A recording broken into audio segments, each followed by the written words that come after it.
Vale, escogí realizar la especialización aquí en Canruti porque es uno de los hospitales referentes a nivel de España en investigación y en especial en toxicología clínica, que es una de las áreas que más me interesa.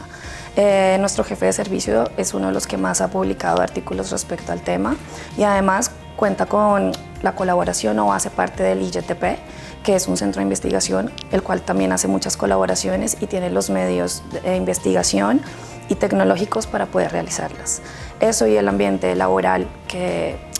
descubrí haciendo las jornadas de puertas abiertas el año pasado fue lo que me ayudó a tomar la decisión de elegir este centro.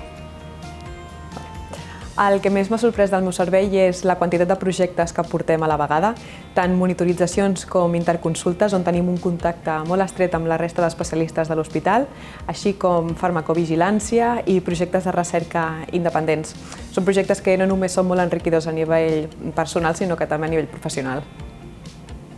Bueno, lo que más me ha gustado de la especialidad en nuestro hospital ha sido la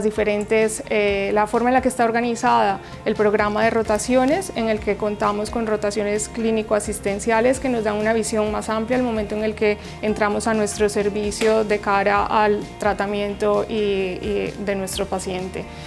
Además de esto, se nos incentiva a la investigación, a participar en proyectos, realizar póster y asistencia a congresos, dándonos además también la posibilidad de adelantar la tesis doctoral que actualmente cada una de las residentes estamos desarrollando, que es un punto muy grato para nosotros y un punto a favor para hacer la especialidad de farmacología en nuestro hospital.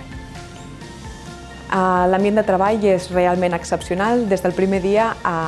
et sents acollit per un equip de professionals compromesos per brindar la millor cura dels nostres pacients.